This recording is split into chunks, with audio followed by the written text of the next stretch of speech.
Coach, Creed Humphrey has had some inconsistencies with his snaps. You saw at the end of regulation, the Super Bowl, Mahomes talking to Reid, said he couldn't get him the ball because the snap was low. What does Creed need to do to ensure that in the future he's more consistent with snapping? Yeah, listen, Creed is a diligent player. He's a great player, and so he'll take care of that. I'm not worried about that.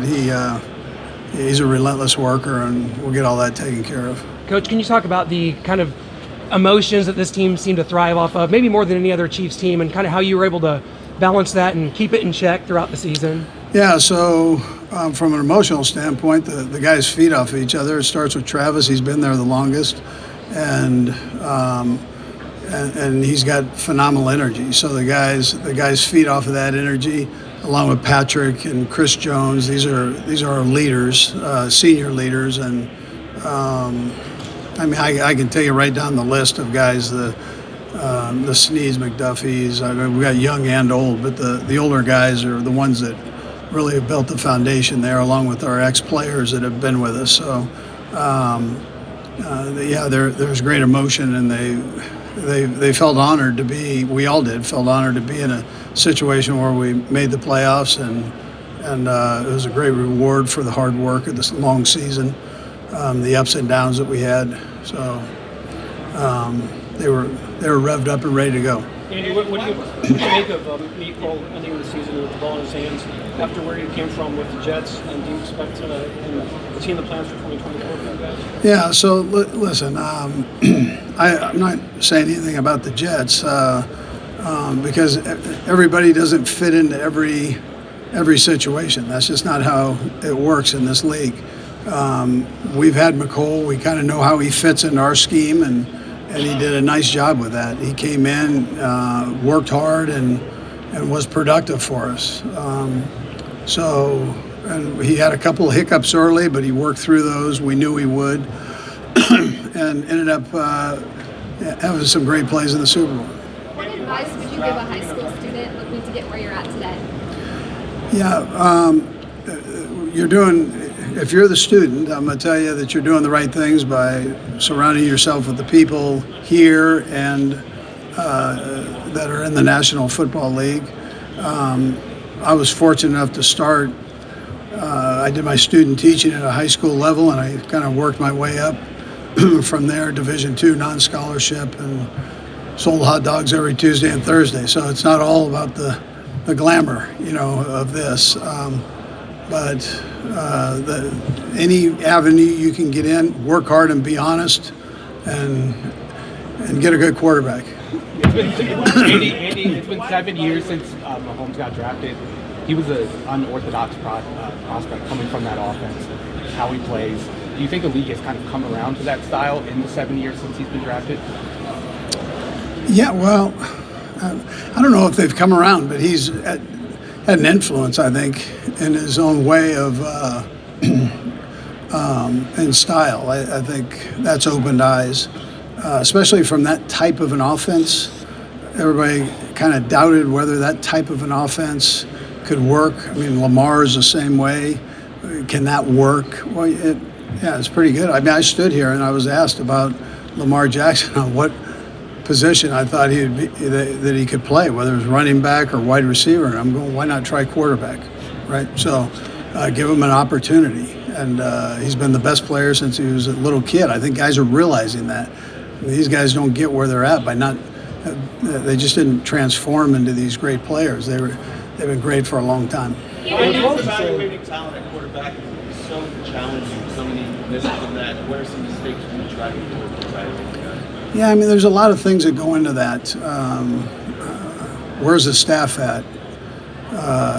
Are they in their last year? Are they in their first year? What offense are you asking this guy to be in?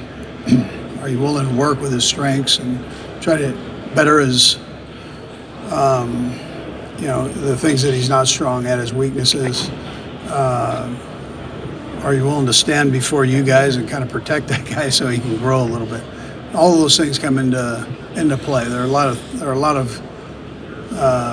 things that take place that help mature a quarterback into these great ones that we have. The league's in great hands, by the way. So we've got some real good ones.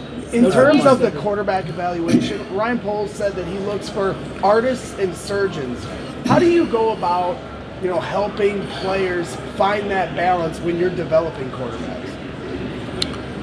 Yeah, you try to teach. I mean, that's what we're here for. So we're here to teach, and there's it's not all about the plays. It's about how you teach them, and then how you handle the player and how you teach that player. So there's a lot that goes into it. Hey, Andy, how you doing? Good, Jay. What are your thoughts on Eric Bieniemy and kind of the path that he's gone down to UCLA and not getting that head coaching job? Yeah, listen. I'm a big believer in Eric Bieniemy. Wherever he goes and whatever he does, he's going to be good at.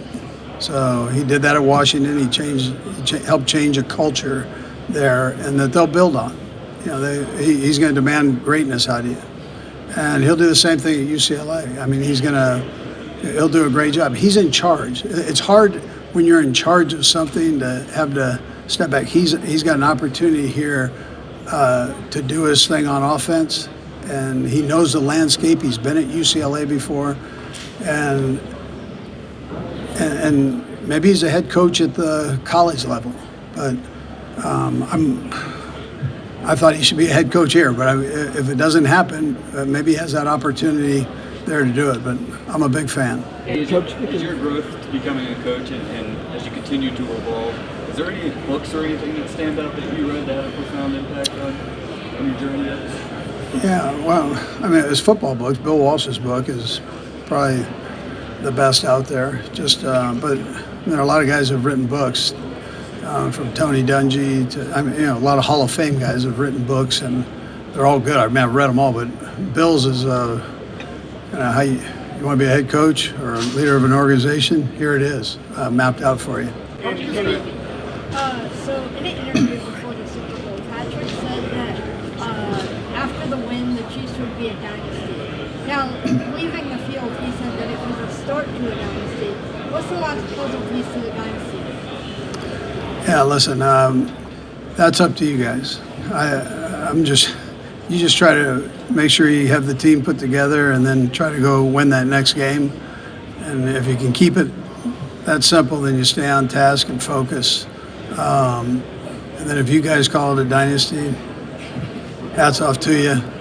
Let's just keep going. Coach, you've also talked consistently about how appreciative you are of the opportunity to coach leaders of the ball league. 3 Super Bowls in 5 years at this point. Has the success recently changed your perspective on what you do every day? I don't think you can do that. I think you've got to, you know this. We've been together before, so you know this.